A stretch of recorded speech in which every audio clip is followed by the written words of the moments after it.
Bismillahirrahmanirrahim. Alhamdulillahilladzi hadana li hadza wa ma kunna linahtadiya laula an hadanallah. Wassalatu wassalamu ala nabiyyina wa karimina wa maulana Muhammadin sallallahu alaihi wasallam wa ala alihi wa sahbihi ajma'in. Aqulu lakum assalamu alaikum warahmatullahi wabarakatuh. Bersyukur kepada Allah Subhanahu wa taala, pagi hari ba'da subuh ini kita kembali diizinkan untuk belajar bersama, dan semoga kehadiran kita di salat subuh berjamaah menjadi pertanda kita dijauhkan oleh Allah Subhanahu wa taala dari sifat nifaq, dari golongan orang-orang munafik. Karena kata Nabi, salat yang paling berat dikerjakan oleh orang-orang munafik adalah salat subuh. Kata Nabi, seandainya mereka orang munafik tahu keutamaan salat subuh berjamaah, niscaya mereka akan mendatangi salat subuh ini walaupun dengan merangkak. Jadi salat subuh ini salat yang dimana disaksikan oleh para malaikat, bahkan qobliyahnya saja khairum minad dunya wa ma fiha, lebih baik daripada dunia dan seisinya. Itu qobliyahnya, sunnahnya, apalagi wajibnya.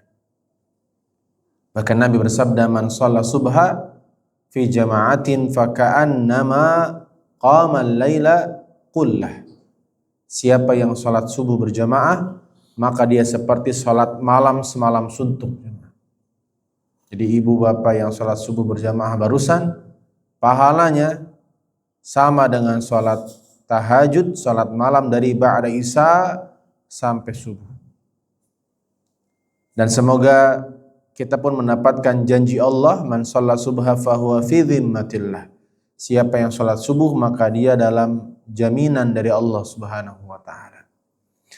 Dan alhamdulillah pagi hari ini kita kembali membahas satu tema yang belum selesai, dan semoga Allah Subhanahu wa taala istiqomahkan kita untuk menyelesaikannya. Perkara yang paling penting dan pertama dihisab yaitu ibadah salat.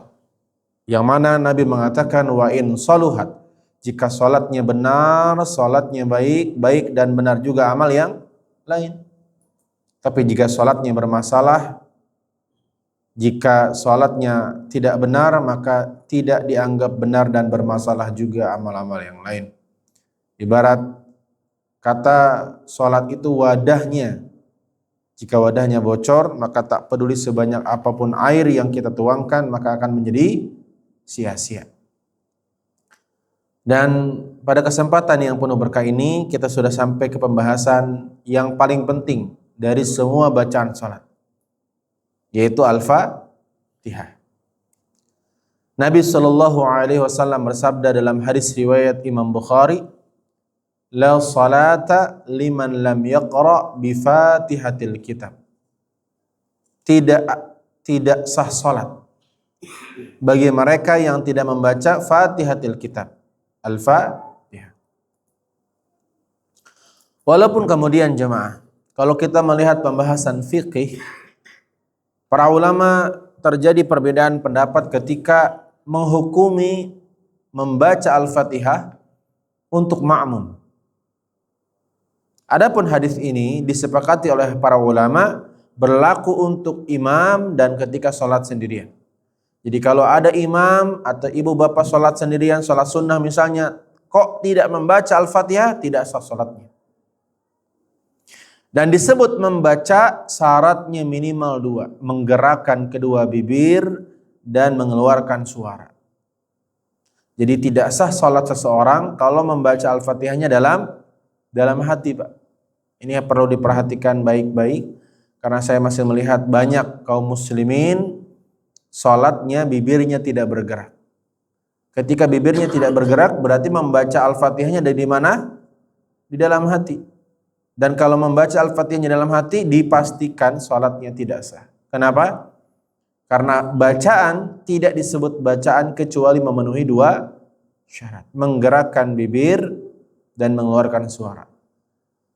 Dan lagi Al-Fatihah itu surat yang paling penting di Quran, yang mana Al-Fatihah itu disusun dari huruf-huruf bahasa Arab, yang setiap huruf bahasa Arab memiliki makhraj huruf. memiliki tempat keluarnya huruf. Contoh, makhraj huruf ba. Ba berbunyi karena bertemunya bibir atas dan bibir bawah, dibaca ba.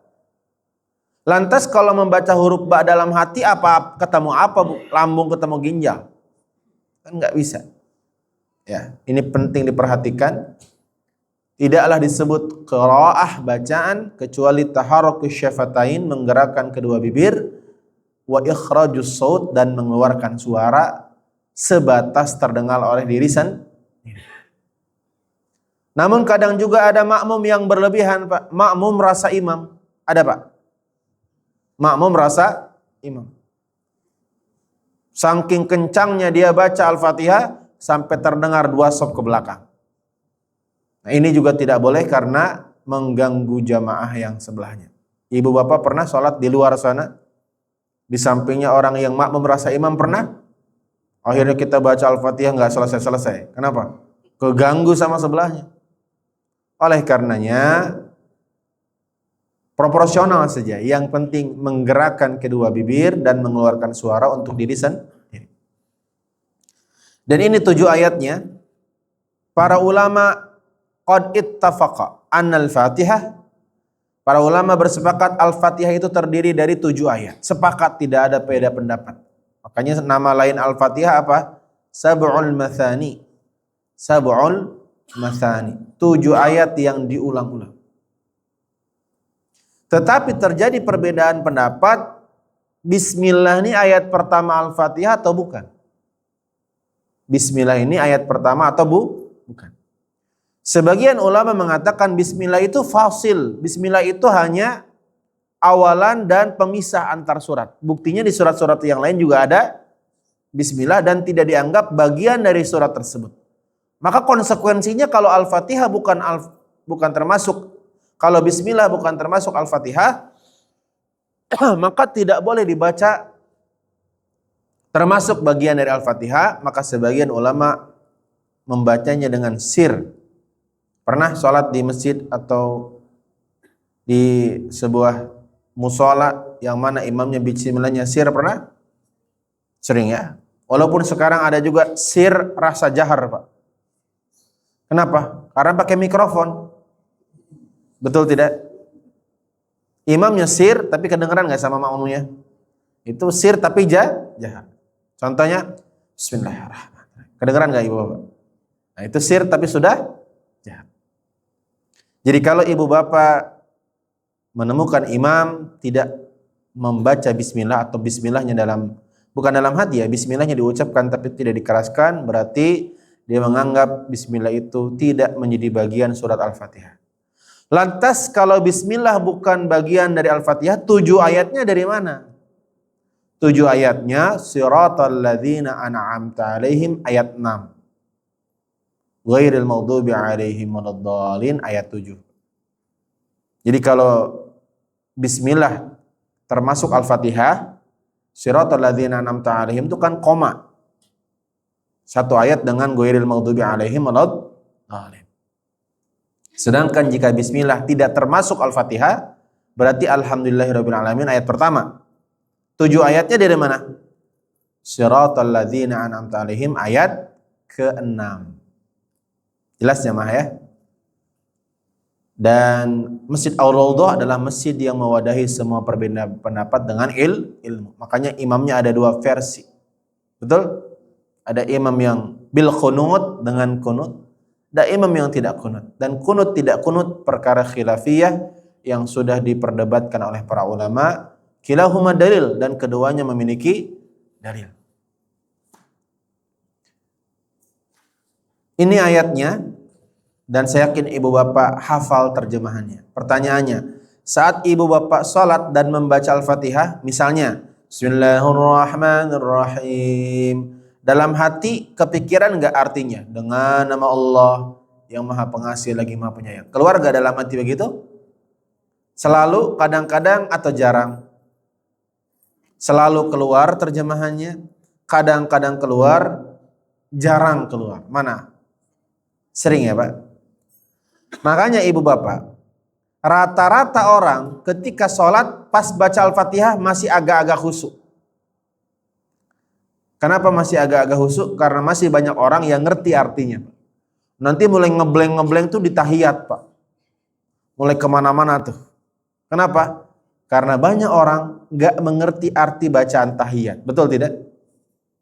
Sedangkan otak manusia itu sibuk, Pak.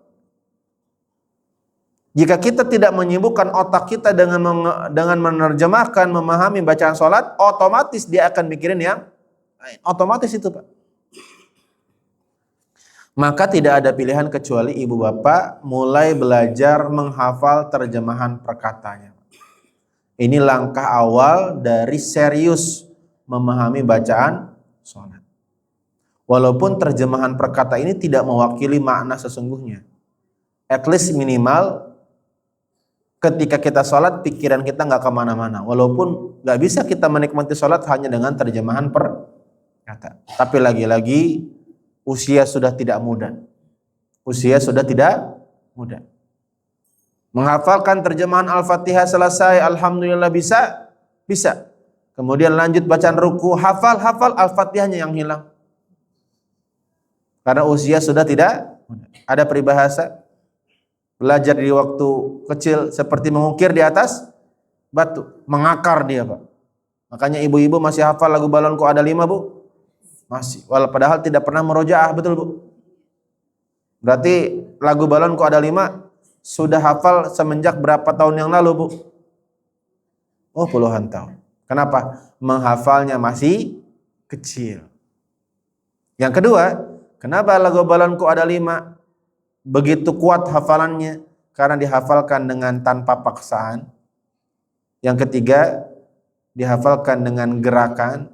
Anak kecil banyak sekali gerakannya. Masih ingat lagu topi apa? Masih hafal lagunya? Plus gerakannya, betul tidak? Maka ayah bunda, saya tidak meminta muluk-muluk untuk ayah bunda menghafal terjemah perkataannya karena potensi besarnya wacana. Potensi besarnya apa? Wacana. Maka minimal saya ingin mengajarkan Al-Fatihah versi yang paling sederhana. Saya sebut bahasa cinta Al-Fatihah. Bahasa cinta Al-Fatihah ini bukan terjemahan, Pak, tapi substansi kalimat. Nanti kita bahas satu-satu. Tapi sebelum kita membahas makna bahasa cinta dari ayat demi ayat surah Fatihah, kita harus tahu dulu bahwa Al-Fatihah itu bukan monolog tapi dialog. Al-Fatihah itu bukan monolog tapi dialog. Bukan satu arah. Jadi Al-Fatihah itu bukan mantra yang dibaca dalam sholat, Pak. Tapi Al-Fatihah itu adalah dialog antara hamba dengan Allah. Begitu kata Nabi dalam hadis riwayat Imam Ahmad. Dalam hadis riwayat Imam Ahmad, Allah Subhanahu wa taala berfirman, ini hadis qudsi namanya. Qasantus salata qismain, aku membagi salat menjadi dua antara diriku dan hambaku. Untuk hambaku yang dia minta. Fa idza qala al-'abdu, ketika kita semua membaca alhamdulillahirabbil alamin. Kita baca nih. Alhamdulillahirabbil alamin, maka seketika Allah menjawab, hamidani abdi, hambaku memujiku. Makanya kalau bisa baca Al-Fatihah tuh satu ayat dengan ayat yang lain ada jeda untuk menghadirkan rasa bahwa kita sedang dijawab oleh Allah. Jadi pas ibu bapak baca alhamdulillahirabbil alamin, Allah jawab apa? Hambaku memujiku. Hamidani abdi. Ketika ibu bapak baca Ar-Rahmanir Rahim, Allah kembali menjawab hambaku, mengulangi pujiannya untuk, dan seterusnya. Jadi setiap ayat yang kita baca Allah jawab. Setiap ayat yang kita baca Allah jawab. Maka hadirkan rasanya. Tetapi terkadang kalau kita hanya belajar tekstual, Pak, kadang bahasa Arab itu nggak relate dengan bahasa Indonesia, Pak. Setiap bahasa tuh punya gayanya masing-masing, punya idiomnya masing-masing. Maka izinkan di kesempatan yang penuh berkah ini kita akan belajar tentang bahasa cinta Al-Fatihah. di mana saya menerjemahkan Al-Fatihah dengan cara yang paling mudah dipahami, relate dengan hati kita tanpa merubah substansi. Contoh, ayat pertama. Ini kita mengambil pendapat mayoritas ya. Bismillah itu ayat pertama. Apa arti Bismillahirrahmanirrahim tadi? Dengan menyebut nama Allah yang Maha Pengasih lagi Maha Penyayang. Ibu Bapak, guru saya mengajarkan kepada saya, beliau berkata, banyak orang hari ini sibuk membicarakan Allah tapi jarang bicara sama Allah. Paham tidak kalimat ini? Banyak manusia hari ini sibuk membicarakan Allah tapi jarang bicara sama Allah. Seringkali kita tuh kalau pengajian bahas Allah tapi kita jarang berdialog langsung dengan Allah. Seringkali Allah menjadi pihak ketiga. Dia kan pihak ketiga. Termasuk ini Pak, dengan nama Allah yang Maha Pengasih lagi Maha Penyayang, itu bicara sama Allah apa membicarakan Allah? Terjemahan dengan nama Allah yang Maha Pengasih Maha Penyayang, itu bicara sama Allah apa membicarakan Allah? Membicarakan. Kita membicarakan Allah bahwa Allah Maha Pengasih lagi Maha Penyayang. Maka supaya terasa dialog, jadikanlah terjemahan ini bahasa dialog Pak. Apa itu bahasa dialognya? Temani hamba ya Allah. Coba ulangi. Jadi from now, mulai sekarang ibu bapak latih coba ya. Tapi ini dalam hati ya. Karena terjemahan itu tidak boleh diucapkan dengan lisan. Ketika ibu bapak baca Bismillahirrahmanirrahim, berbarengan dengan itu dalam hati ibu bapak mengucapkan apa? Tapi kedengeran dalam hati Pak, itu kedengeran Pak. Itu contoh. Itu temani hamba ya Allah. The question is, pertanyaannya, ini dari mana? Kalau dengan nama Allah yang Maha Pengasih Maha Penyayang, kita bisa temukan di terjemahan Depak kan? Makanya terjemahan Depak itu banyak yang mengkritisi Pak. Terjemahan Depak sama terjemahan UII beda Pak. Ada beberapa diksi yang berbeda. Karena terjemahan Depak itu sampai hari ini masih terjemahan tekstual Pak. Terjemahan translate. Terjemahan kamus. Sedangkan kita tidak bisa menerjemahkan semua bahasa hanya dengan translate perkata. Karena ada beberapa perbedaan tata bahasa. Kalau ada yang bertanya Bismillahirrahmanirrahim diartikan temani hamba ya Allah dari mana? Dari dalil Pak. Kata Nabi, kullu amrin dzibalin la yubda bi basmalah fahuwa abtar. Segala perkara yang tidak dimulai dengan bismillah, maka Allah tidak menemani hamba tersebut melakukan aktivitas tersebut. Dalam bahasa sederhana, kalau ibu bapak keluar rumah tidak mengucapkan bismillah, maka keluarnya tidak dibersamai oleh Allah. Ibu bapak makan, tapi sebelum makan tidak bismillah, maka ibu bapak makan tanpa disertai dan ditemani oleh Allah. Berarti fahmul mukhalafahnya, pemahaman terbaliknya gimana? Kata Nabi, siapa yang memulai aktivitas tanpa bismillah, Allah tidak menemani hamba itu. Berarti pemahaman terbaliknya, jika kita mengucapkan bismillah berarti Allah menemani. Makanya bismillah adalah ucapan yang diucapkan oleh seorang hamba dalam rangka meminta kepada Allah agar Allah menemani kita. Pertanyaannya, emang ada manfaatnya ditemani sama Allah? Jawab jemaah. Ada nggak manfaatnya? Kan manusia itu, fitrah manusia itu gini Pak. Dia kalau merasa belum menemukan manfaatnya, dia nggak mau ngelakuin Pak. Betul atau tidak? Nah pertanyaannya, ngapain kita nerjemahin bismillah dengan kalimat temani hamba ya Allah di hati? Kan itu perlu konsentrasi kan? Apa manfaatnya? Gini deh Pak. Kalau saya keliling-keliling Jakarta, ini kan masuknya Jakarta apa Depok sih Pak ini perumahan? Masjid Depok. Oh berarti ini jamaahnya jauh juga ya datang ya? Ada yang berarti ini perumahan terbelah dua. Ada nggak yang ruang tamunya Depok, dapurnya Jakarta? Saya pernah ngisi Pak di Kalimantan, namanya Pulau Sebatik Pak. Dari Tarakan naik perahu, Pak. Pulau Sebatik itu, Pak, ada rumah di Sebatik yang ruang tamunya Indonesia, dapurnya Malaysia, Pak. Karena perbatasannya darat, dan itu pertukaran warga antar negara tuh biasa. Rupiah dan ringgit itu digunakan di daerah itu.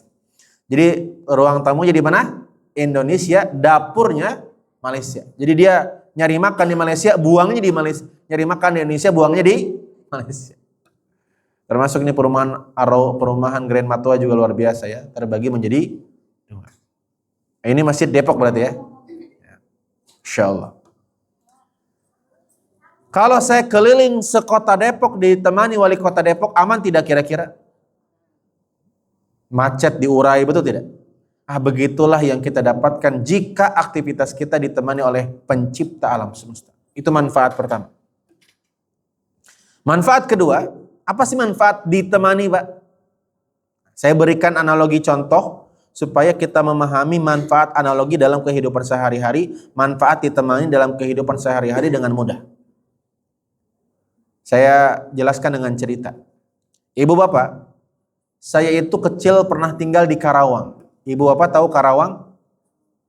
Berapa jam kalau dari sini, Pak?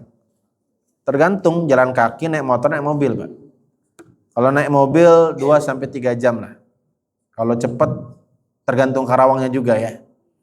Kalau sampai tol 2 jam 3 jam sampai. Waktu saya kecil, Pak, saya pernah tinggal di Karawang cukup lama.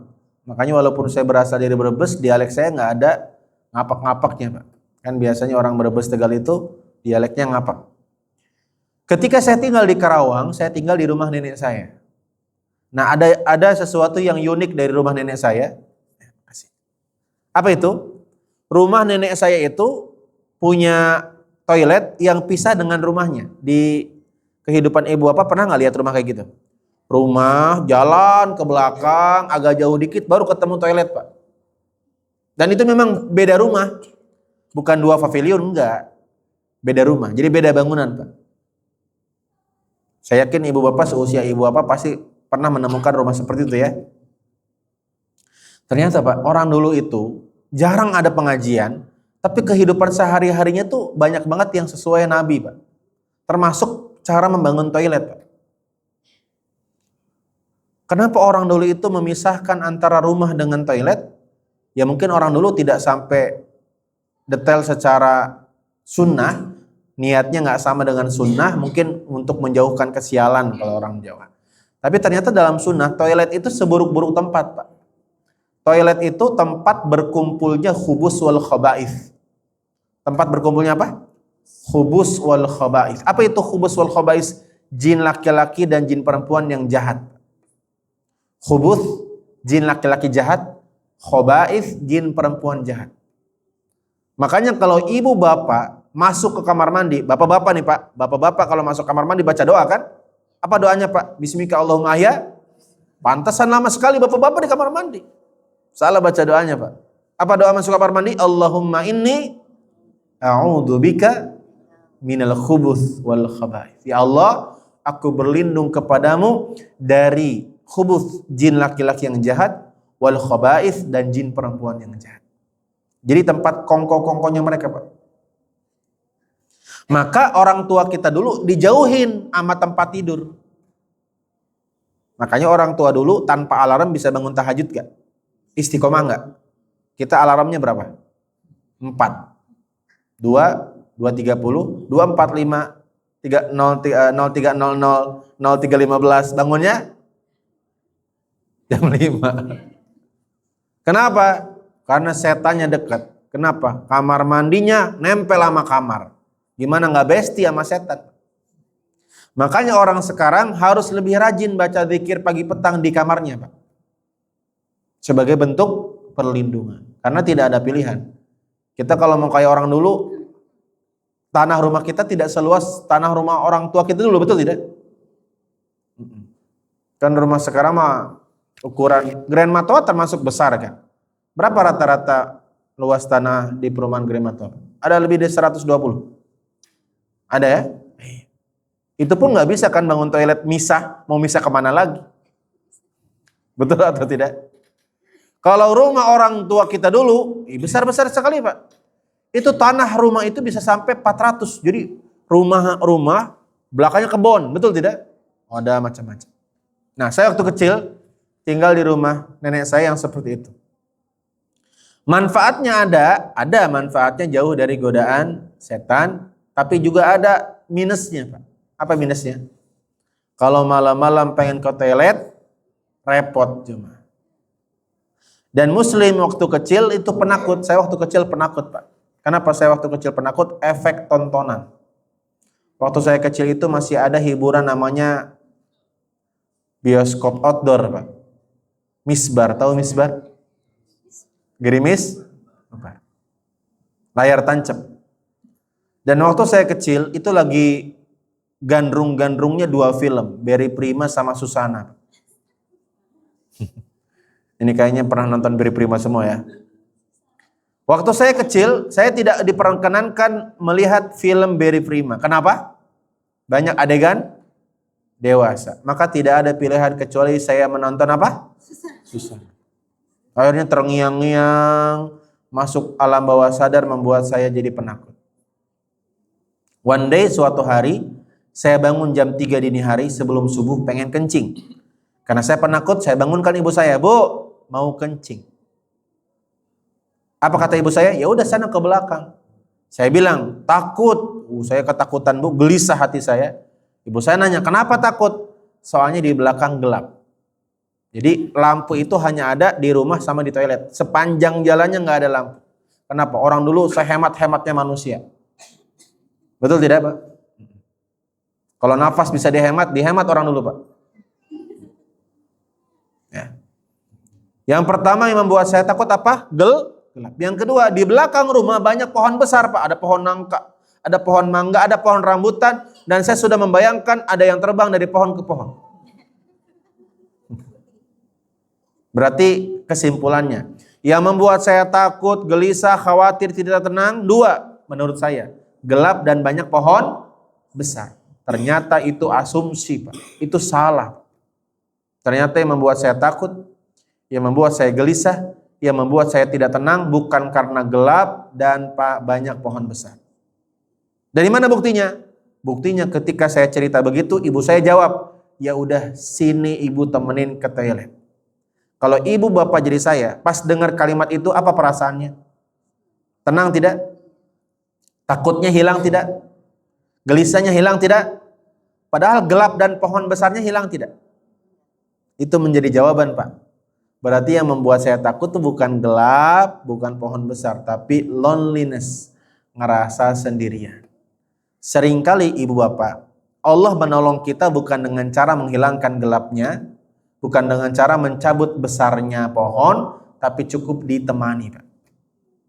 Jadi sumber ketenangan hidup bukan saat tidak punya masalah, tapi saat sebesar apapun masalahmu, engkau ditemani oleh Allah Subhanahu wa Ta'ala.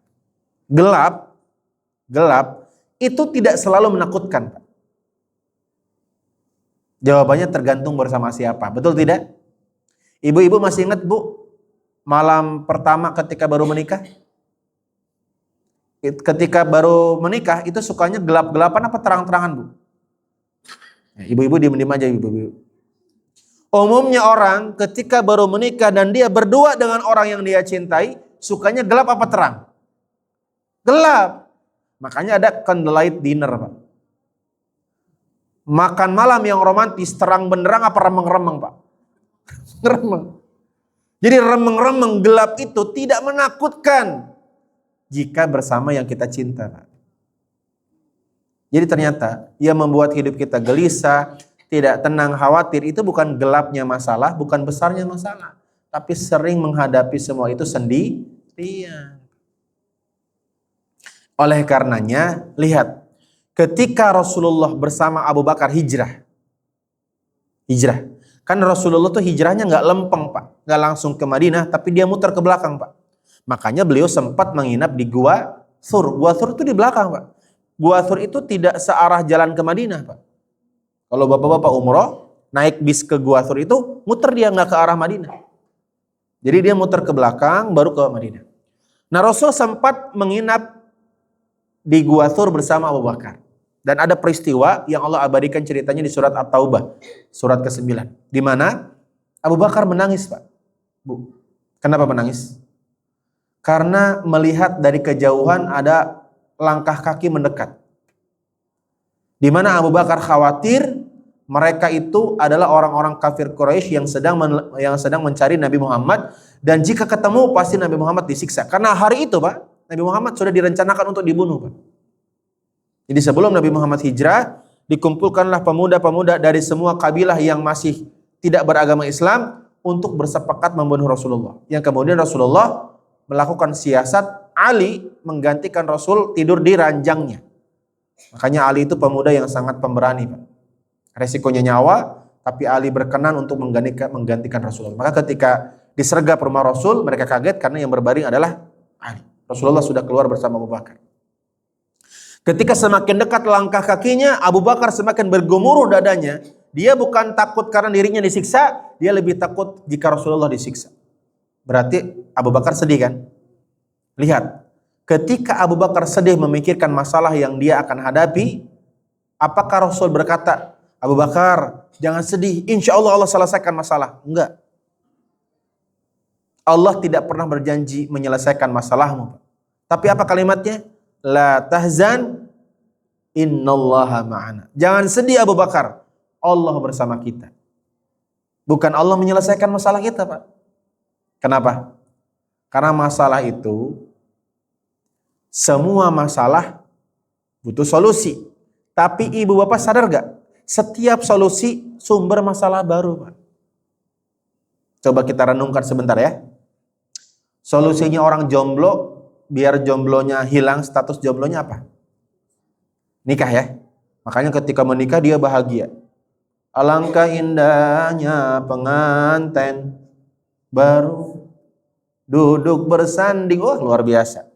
Maka solusi dari jomblo, kegalauan jomblo, menikah. Maka menikah itu solusi.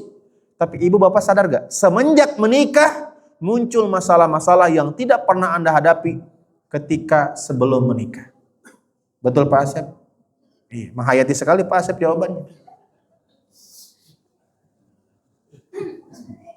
Jadi kalau hidup tenang, syaratnya tidak punya masalah, ya nggak akan tenang, Pak. Karena setiap masalah selesainya masalah itu gerbang masalah baru. Jomblo, masalahnya sendirian, pengen nikah. Ketika menikah dia bahagia, tapi tanpa dia sadari pas dia menikah dia akan memiliki masalah yang sebelumnya dia tidak pernah miliki. Makanya ada kisah kan, kisah ini sering saya ulang-ulang ya. Ada suami lembur pulang jam 10 malam, mana macet banget Jakarta kan. Sampai rumah, alhamdulillah istrinya istri solihah. Istri solihah, ditungguin sama istrinya. Habis ditungguin, Pak duduklah sini, kayaknya pusing banget Bapak duduk di bawah, aku duduk di atas, dipijitinlah kepalanya Pak. Dipijit-pijit, diremes-remes biar pusingnya agak hilang. Sambil dipijitin istrinya nanya, Pak, Bapak beruntung banget ya punya istri kayak aku. Bersyukur banget Pak. Kenapa? Pas pusing kayak gini ada yang mijitin. Ibu penasaran deh, dulu sebelum Bapak menikah sama ibu, pas pusing siapa yang mijitin? Apa jawaban bapaknya? Dulu gak pernah pusing Bu. Jadi ibu-ibu tahu pusingnya si bapak kenapa? Karena mikirin keinginan si ibu. Menikah selesai. Setelah menikah muncul masalah baru. Dinamika rumah tangga, memahami pasangan yang berbeda dengan pas perkenalan. Betul tidak? Ibu-ibu kan beda pas sebelum menikah, setelah menikah. Ibu-ibu Pak, bapak-bapak saya tanya. Istri Anda sebelum dinikahi makannya dikit atau banyak? Sedikit Pak. Sedikit. Masih ingat pas kita undang bertemu dengan ibu kita Pak? Sedikit sekali makannya Pak. Pas sudah menikah, makanan Anda juga dia makan Pak. Ketika sudah menikah muncul masalah baru. Apa? Pengen punya anak. Betul tidak? Maka solusi bagi suami istri yang sudah menikah yang ingin punya anak apa solusinya? Hamil Pak. Hamil. Pas hamil bahagia. Tapi semenjak hamil, si ibu itu akan mengalami masalah yang tidak pernah dia hadapi sebelumnya. Apa? Mual-mual. Tidak bisa tengkurap. Betul nggak Bu? Iya. moodnya, swing moodnya cepat. Makanya orang hamil itu kan gampang emosi. Capek kan, hamil kan capek ya Bu ya? Masalah nggak Bu? Masalah. Bayangkan berapa kilo tuh beserta ari-ari dan sebagainya, mungkin ada 5 kilo mungkin ya. Saya kurang tahu karena saya bukan dokter spesialis obgyn, tapi lumayan berat lah, sampai sering nyari pinggang kan Bu ya. Sampai di Jepang itu Pak, ada acara saya lupa di sosial media saya lihat, supaya suami menghargai istri yang hamil, si suami itu diperintahkan untuk bawa tas Pak, di belakangnya selama 1 bulan. Dan ternyata dia merasakan sangat tidak nyaman. Padahal 1 bulan, sedangkan ibu-ibu 9 bulan. Maka apa yang diharap? Apa masalah? Apa solusi dari masalah ibu-ibu hamil tadi? Lahiran. Betul tidak? Brojol lahiran bahagia, hamilnya selesai. Muncul masalah baru, begadang. Di 6 bulan pertama sebelum MPASI, bayi tidurnya terbalik. Betul tidak? Siang dia melek, siang dia tidur, malam dia. Makanya kalau ibu bapak baru punya anak, pasti anaknya sering bangun malam. Dan kalau bayi bangun tengah malam, yang pertama bangun suaminya apa istrinya? Suaminya bangunin istrinya. Betul Pak? Mah, si dede bangun. Ya Allah ngantuk ya Allah. Makanya ibu-ibu yang punya anak 6 bulan ke bawah, matanya banyak, kantung matanya. Kurang tidur. Apa solusinya? Gede. Ya Allah cepat gedein apa ya Allah. Akhirnya gede anaknya, muncul masalah baru, berantakin mainan, berantakin make up. Sebelum pas dia masih 6 bulan belum bisa begitu tuh Bu. Jadi sadari ibu bapak, kalau ketenangan hidup dirasakan hanya ketika tidak punya masalah, ya kita nggak bakal bisa tenang. Maka Allah menjanjikan apa? Menemani, bukan menyelesaikan. Kenapa? Karena jika Allah selesaikan masalah kita, ya ketika selesai itu muncul masalah baru. Contoh, ujian ekonomi. Makanya banyak yang berkata, saya nyesal Pak Ustadz dulu belajar biologi, fisika, ujiannya ekonomi katanya. Orang yang ujiannya finansial berarti butuh duit. Solusinya apa? Punya duit kan? Tapi ibu bapak sadar gak? Setelah punya duit, banyak masalah-masalah yang dia hadapi, yang dia tidak pernah hadapi sebelum punya duit Pak. Banyak Pak. Apa? Bingung mau makan apa? Bingung mau makan apa? Itu hanya terjadi saat kita punya akses, saat kita punya sumber daya untuk memilih Pak. Betul atau tidak? Pas kita kecil, boro-boro bingung mau makan apa. Iya sih bingung mau makan apa. Bukan karena banyak pilihan, tapi karena tidak ada yang dimakan. Ibu bapak pernah nggak keluar rumah, manasin mobil sampai 1 jam karena diskusi mau makan di mana? Diskusi akhirnya makan nasi kuning pinggir rumah. Dan itu terjadi hanya ketika ibu bapak punya sumber daya untuk memilih. Muncul masalah. Bingung mau jalan-jalan kemana lagi. Itu hanya dirasakan bagi mereka yang punya banyak uang. Makanya Pak, kalau kita punya uang banyak, tidak betul-betul memahami cara menggunakan uang dengan baik, kita akan diperbudak oleh uang. Diperbudaknya maksudnya apa? Dia pengen keluar rumah, jalan-jalan bingung mau kemana, makan bingung mau kemana. Makanya kadang-kadang kita tuh harus iri sama orang-orang yang pas-pasan hidupnya. Mereka tuh bahagianya sederhana Pak. Di luar sana ibu-ibu, di luar sana ada istri yang sekedar diajak suaminya ngisi bensin ke pom bensin senang. Di luar sana ada loh perempuan, seorang istri yang cuma diajak naik motor ke pom bensin aja senang. Di luar sana. Tapi sebaliknya ada perempuan diajak jalan-jalan ke Ancol cemberut. Ya ke Ancol gitu Pak. Betul tidak? Pengennya ke LN. Tahu LN? Luar negeri. Makanya seringkali kita harus memahami satu rumus kehidupan. Kenikmatan seringkali dirasakan saat ada keterbatasan. Saat kita memiliki dengan akses yang tak terbatas, kenikmatan itu hilang. Ya misalnya ibu bapak, masjidnya ber-AC, rumah ber-AC. Masuk ke ruangan ber-AC senang apa biasa aja? Biasa aja Pak.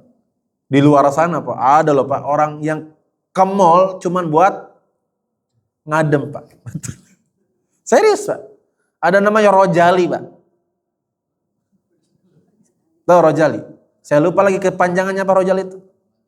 Nah itu Pak Asep tahu tuh.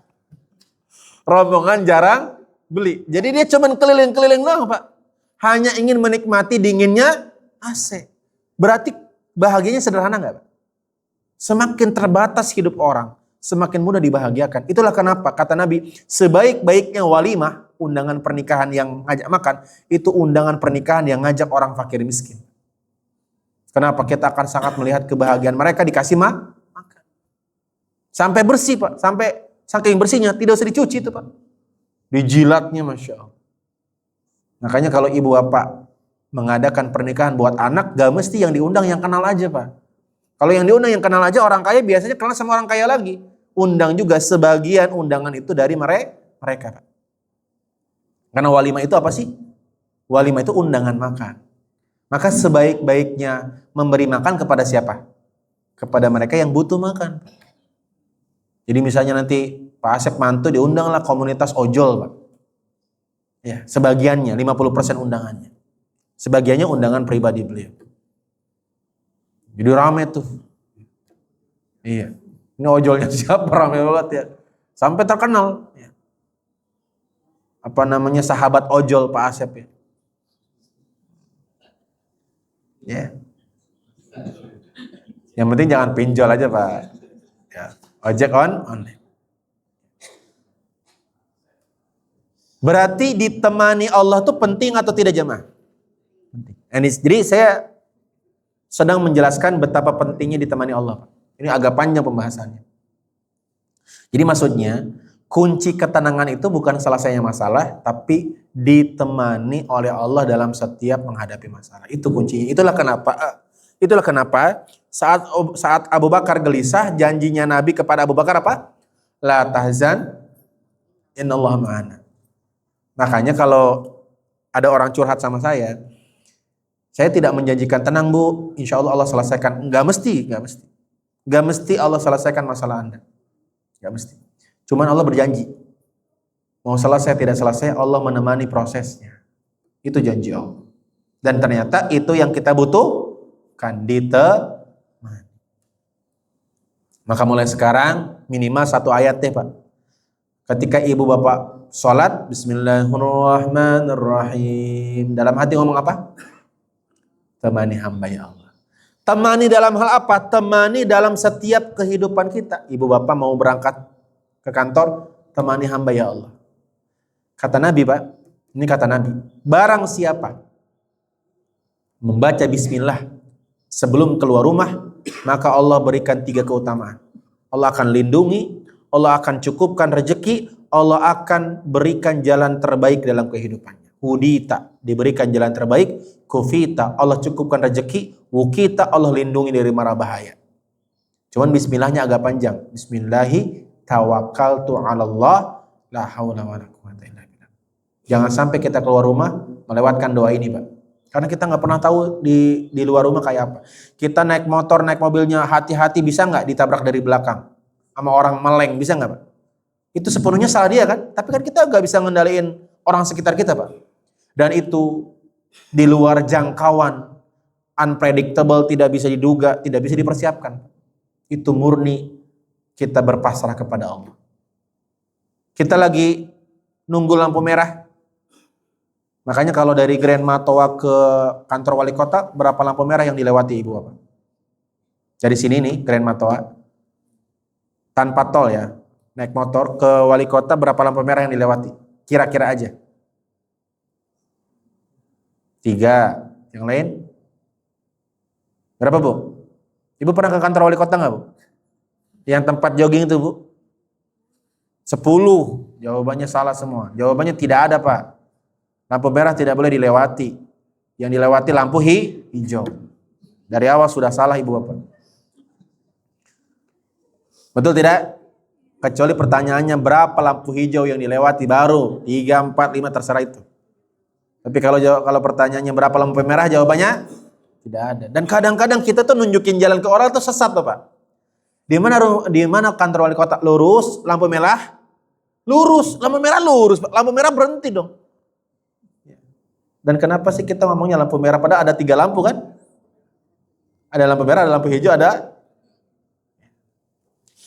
Kita sedang naik mobil di lampu merah, berhenti karena Anda warga negara yang taat aturan. Tiba-tiba pohon rubuh. Kita nggak bisa ngatur, Pak. Jadi, Pak, Ibu, setiap ibu bapak bangun tidur, itu potensi kematiannya lebih dari 50%. Ibu di rumah aman nggak dari kematian? Saya masih ingat, Pak, waktu saya masih muda, sekarang juga masih muda. Lebih muda dari ini, gempa Jogja. Kenapa cukup terngiang, Pak? Cukup terngiang karena betul-betul itu mendadak tanpa ada pemberitahuan. Dan saya ingat banget ada satu tempat kursus namanya Gama. Itu ambruk kan siang kejadiannya, Pak. Semua siswa yang bimbel di situ meninggal dunia. Di Palu beberapa tahun kemarin ada bencana namanya likuifasi. Itu satu perumahan, Pak. Likuifasi itu bukan rumahnya hancur, tapi rumahnya ambles. Dan banyak orang yang masih dalam rumah itu ikut ketimbun tanah. Di rumah pun tak aman kita dari kematian. Apalagi di Geren Matua banyak pohon lagi. Tapi nggak mesti pakai pohon rubuh untuk Allah wafatkan kita, betul tidak? Pohonnya nggak rubuh, tiba-tiba Allah buat aliran darah ke jantung, Allah buat disumbat, kenalah serangan jantung. Terlalu banyak cara kita meninggal. Makanya ada satu nasihat dari guru saya dan saya amalkan sepanjang hidup. Apa itu? Kan ada hadis berbunyi, man kana akhiru kalamihi la ilaha illallah dakhalal jannah. Siapa yang kalimat terakhirnya sebelum meninggal dia mengucapkan kalimat la ilaha illallah dakhalal jannah, masuk surga, Pak. Makanya saya tuh punya kebiasaan setiap selesai bicara saya ucapkan la ilaha illallah, Pak. Khususnya pas nyetir mobil, nyetir motor, karena kemungkinan kita meninggal secara rasio akal di kendaraan lebih besar daripada di rumah, betul tidak? Apalagi naik kendaraan roda 2, Pak. Kendaraan roda 2 tuh lebih besar potensi meninggal dibanding kendaraan roda 4. Karena kalau gak usah kecelakaan, kepleset jatuh kelindes dari belakang selesai. Betul? Tapi kalau kita naik mobil ngantuk-ngantuk dikit, meleng-meleng dikit, nabrak belum tentu meninggal, Pak. Maka biasakan ucapkan la ilaha illallah. Setiap selesai ngomong sama orang, Pak, tapi pelan-pelan aja, gak usah kenceng-kenceng banget, gak usah. Misalnya saya ngobrol sama Pak Asep gimana?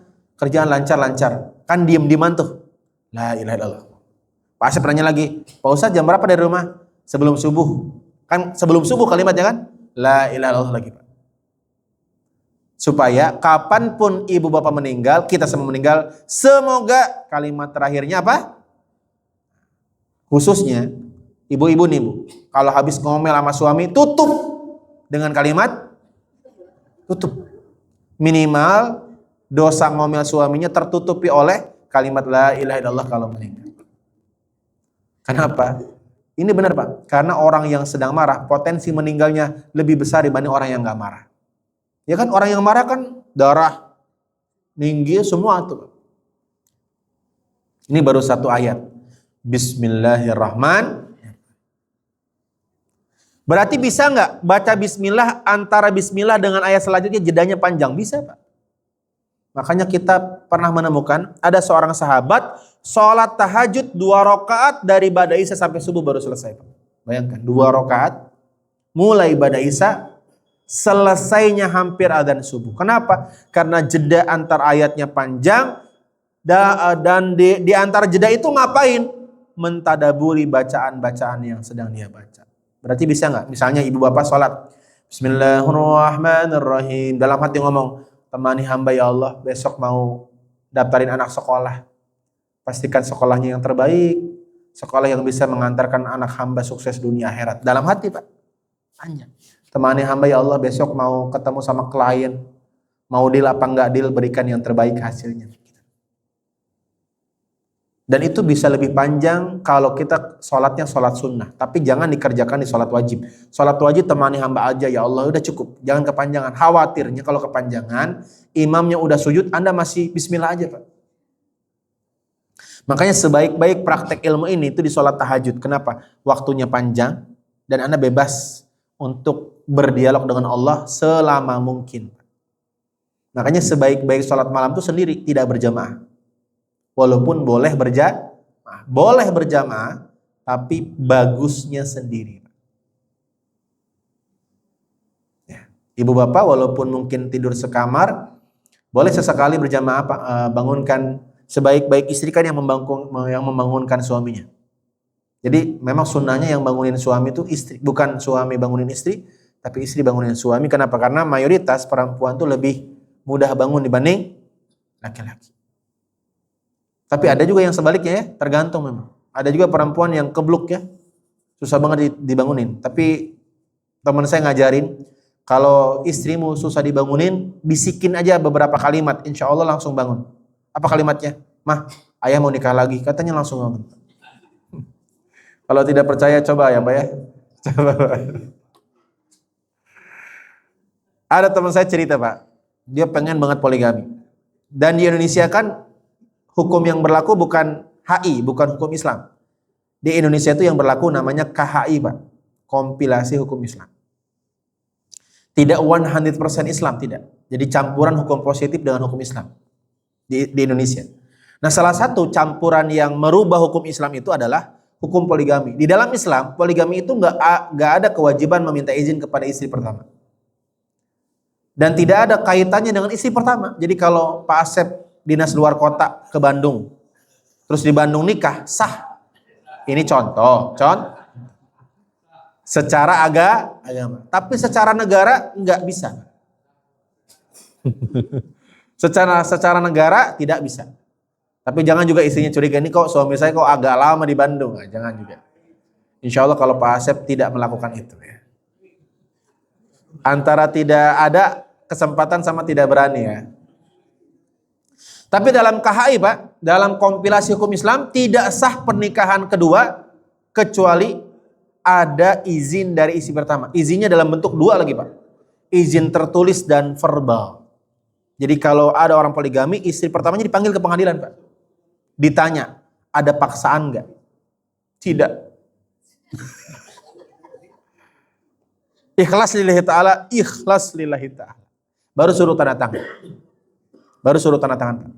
Makanya berkas surat KUA buku nikah kedua keluar jika ada tanda tangan istri pertama. Itu di Indonesia. Kalau di hukum Islam tidak ada itu Pak. Tidak ada kaitannya pernikahan kedua dengan istri pertama. Tapi kalau tanda tangan bisa nggak disabotase begitu? Istri baru bangun tidur suruh tanda tangan, mumpung belum sadar. Sayang tanda tangan. Apa ini? Itu tanda tangan cepet. Tapi di Indonesia sudah dipikirkan sehingga tanda tangan itu tidak berlaku sebelum orangnya dipanggil. Memang di Indonesia itu sulit poligami secara sah Pak. Makanya kasus-kasus poligami legal itu sedikit sekali di Indonesia. Contoh nyata yang paling bisa kita jadikan teladan ya Ustadz Arifin Ilham. Ustadz Arifin Ilham itu 4-4-nya legal dan 4-4-nya dicarikan oleh istri sebelumnya. Jadi istri kedua dicarikan oleh istri pertama. Istri ketiga, jadi setiap istri punya privilege untuk memilih istri selanjut buat suaminya. Sehingga dia merasa bahwa dia terlibat di dalam poligami suaminya. Sehingga harga diri si istri sebelumnya itu tidak tercederai Pak. Jadi kalau Pak Asep misalnya mau nikah lagi, cara yang paling bagus bukan nyari sendiri Pak. Karena kalau suami nyari sendiri buat madunya, itu istri pertama itu merasa tidak dihargai. Betul tidak? Biarkan istri pertama yang mencari. Tapi tolong ibu-ibu juga jangan nenek-nenek Bu. Karena dalam Islam poligami itu bukan sekadar menambah istri, tapi menambah fungsi, Pak. Makanya kalau kita lihat istri Nabi, itu kapabilitas dan kemampuannya beda-beda. Ada yang ahli masak, istri Nabi, Pak. Ada yang memang dia nggak punya anak tapi ahli ilmu, Aisyah. Ada yang memang dia itu sudah tua tapi memang dinikahi oleh Rasul untuk urusin semua anak Nabi, Pak. Nah, Pak Asep nggak punya apa nih Pak Asep? Pak Asep menjawab, Ustadz, isi saya mah all in. Luar biasa. All in. Jadi teman bisa, teman diskusi bisa, teman jogging bisa, teman Fadel bisa, komplit. Saya mah udah nggak butuh nambah Pak Ustadz. Itu jawaban kalau ada istrinya. Jadi jamaah, justru salah kalau ada yang bilang begini, Ustadz, Nabi kan poligami sama janda. Enggak Bu, poinnya bukan jandanya. Nabi itu menikahi karena fungsinya. Satu, ada memang beberapa perempuan yang dinikahi dengan niat membantu dia karena suaminya meninggal atas perintah Rasulullah berjihad. Jadi Rasulullah merasa bertanggung jawab atas perempuan ini karena suaminya meninggal di medan perang, sedangkan yang nyuruh perang siapa? Nabi kan? Tapi tidak semua istri Nabi janda, tidak semua. Maria Al-Qibtiyah itu masih perawan. Dia dinikahi untuk mengambil hati orang Qibtiyah, orang Mesir yang ditaklukkan oleh Islam, sehingga putrinya diambil istri. Sehingga orang Mesir merasa dihargai.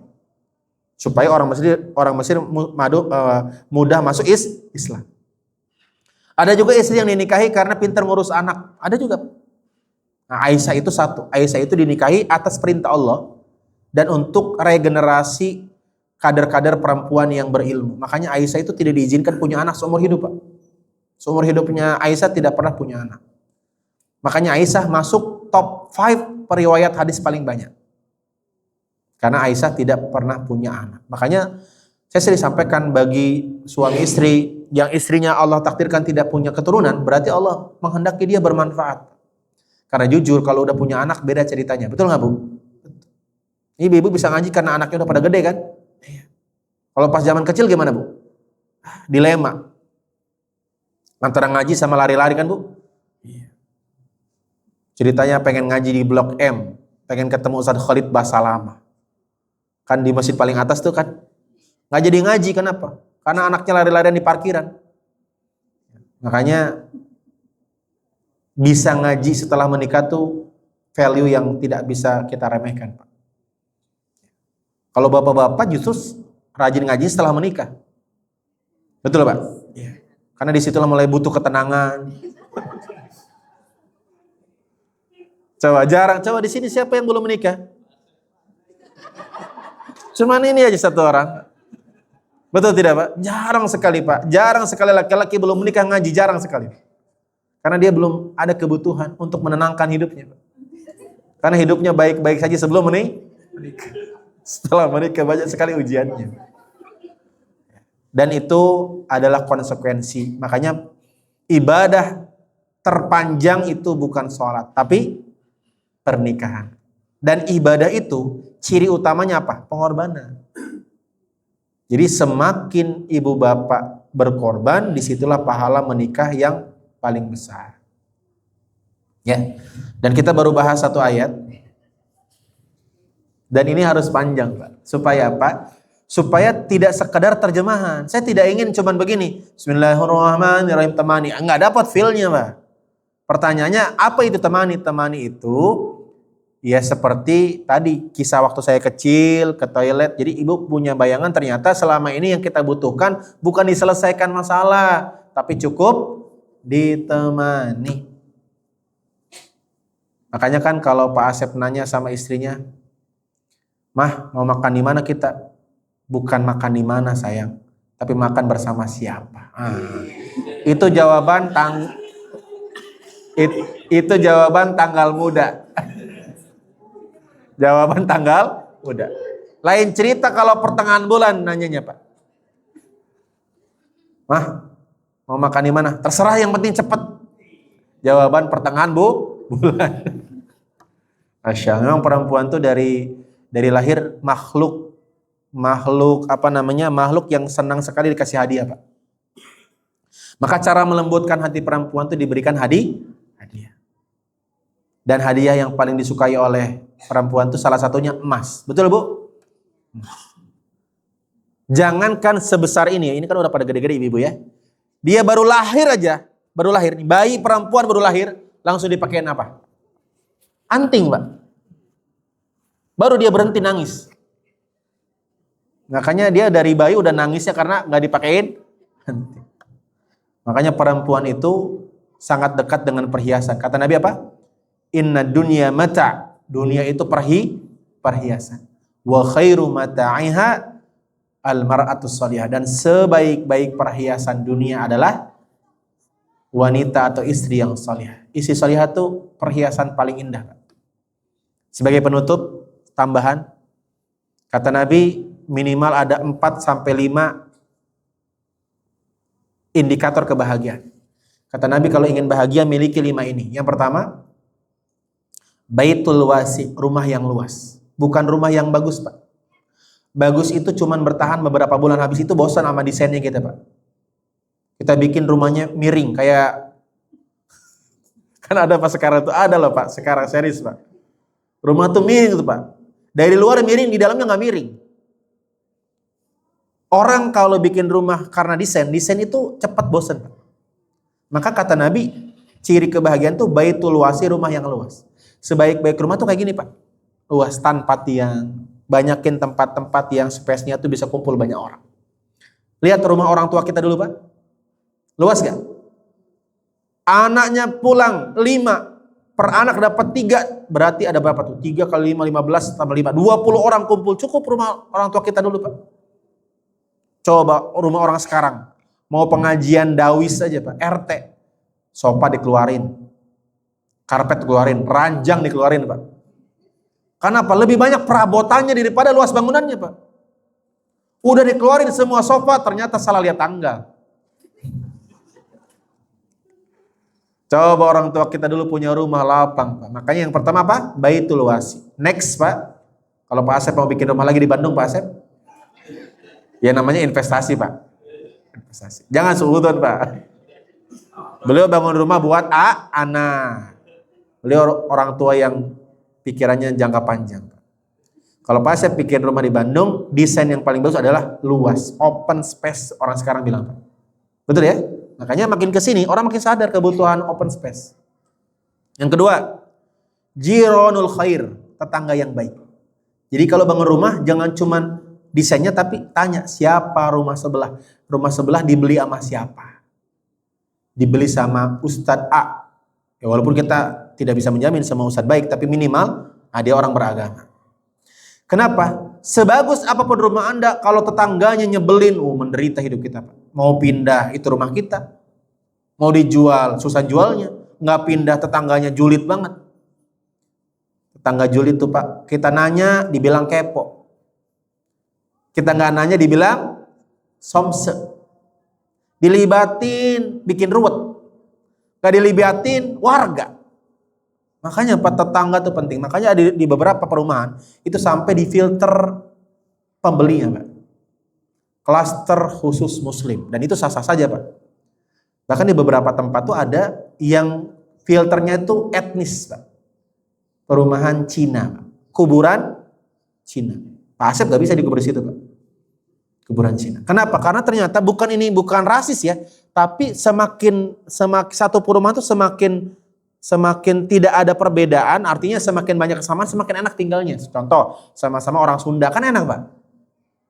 Karena setiap daerah punya kultur yang berbeda, yang kalau kita nggak dewasa dalam hubungan sosial, bisa menjadi konflik. Baitul wasi, rumah yang luas. Jironul khair, tetangga yang baik. Yang ketiga, markabul jayid, kendaraan yang nyaman. Bukan yang mewah Pak. Anda punya Porsche misalnya, atau Lamborghini, pajaknya kan gila-gilaan. Sedangkan finansial Anda belum terlalu mapan, itu bukan kendaraan yang nyaman, musingin doang Pak. Kendaraan yang nyaman itu apa? Kijang tahun 90-an, terawat, gak pernah mogok, itu sesuai finansial. Makanya orang itu hidupnya akan nyaman jika punya 2 pengetahuan, tahu diri dan tahu batas Pak. Ulangi apa? Baru bisa nyaman. Yang membuat orang hidupnya tidak nyaman karena tidak tahu diri dan tidak tahu batas. Udah tahu duitnya cuman 200 juta, beli Alphard, kan jadi nyicil Pak. Kalaupun nggak nyicil, second tahun lama Pak. Yang perlu harus dirawat. Ya sudah, kalau punya uang 200 juta, ada nggak harga mobil cash harga 200 juta? Ada. LC, DC. Atau misalnya yang second tapi tahun-tahun muda yang tidak terlalu tinggi. Ibu punya uang 100.000, pengen jalan-jalan ke Singapura, galau nggak? Galau nggak? Yang bikin galau karena Singapurnya apa karena tidak tahu dirinya? Jadi tak peduli Pak, ibu bapak boleh berkeinginan apapun boleh. Islam tidak pernah melarang. Tapi tahu diri dan tahu batas. Bapak-bapak pengen punya istri secantik Gigi. Gigi tahu Gigi? Istrinya Raffi Ahmad. Ya sadar Pak, Gigi mah perawatannya minimal per bulan 50 juta skincare. Sekali suntik DNA Salman 750.000. Nah, istri Anda disuntik apa? DNA lele Pak. Makanya kadang-kadang yang bikin orang itu hidupnya nggak nyaman apa? Tidak tahu diri dan tidak tahu batas. Ulangi. Yang pertama apa? Orang bahagia, rumah yang luas. Yang kedua, tangga yang baik. Yang ketiga, kendaraan yang nyaman. Bisa nggak sepeda menjadi kendaraan yang nyaman? Bisa Pak. Yang keempat, almar'atus sholihah, istri yang sholihah.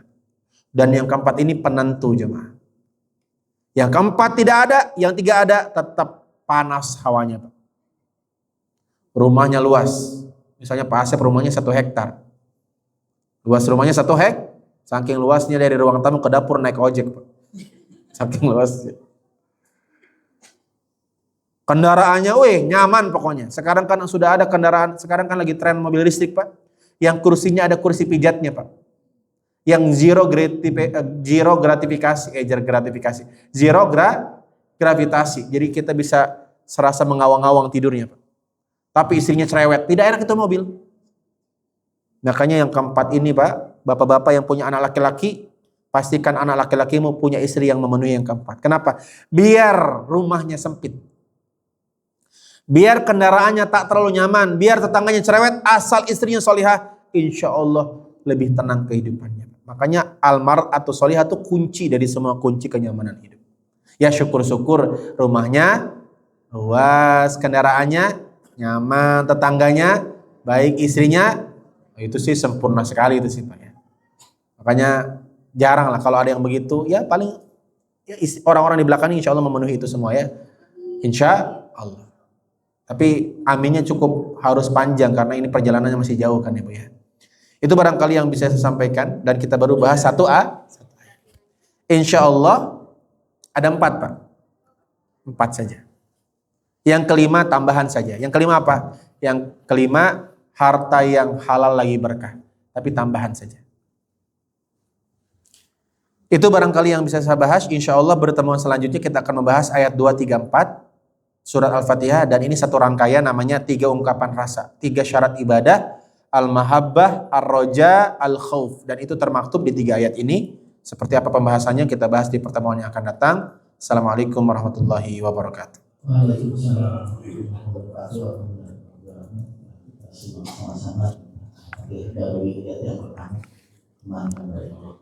Boleh satu dulu pertanyaan? Boleh kalau ada. Silakan kalau ada yang kurang jelas atau pertanyaan. Tidak ada cukup boleh. Ada. Jelas mungkin Pak Ustaz. Mohon kayak ini dengan doa. Ya, mari kita tutup dengan doa. Semoga semua kita yang sedang punya keinginan Allah ijabah, yang punya masalah Allah selesaikan, yang punya kegelisahan Allah damaikan, dan semoga kita semua istiqomah dalam kebaikan. Alhamdulillahirabbil alamin, wassalatu wassalamu ala asrofil anbiya wal mursalin wa ala alihi washabihi ajmain. Ya Allah ya Rahman Rahim, istajib du'ana. Allahumma rabbana adkhilna mudkhala sirkin. Allahumma a'inna ala dzikrika wa syukrika wa husni ibadatik. Ya muqallibal qulub tsabbit qulubana ala dinik, wa musrifal qulub sarif qulubana ala ta'atik. Allahumma ja'al minas salihin, Allahumma ja'al minal mustaqimin, Allahumma ja'al minal muta'allimin, Allahumma ja'al minal jahidin. Allahumma a'inna ala dzikrika wa syukrika husni ibadatik. Subhana rabbika rabbil izzati amma yasifun wa salamun alal mursalin walhamdulillahi rabbil alamin.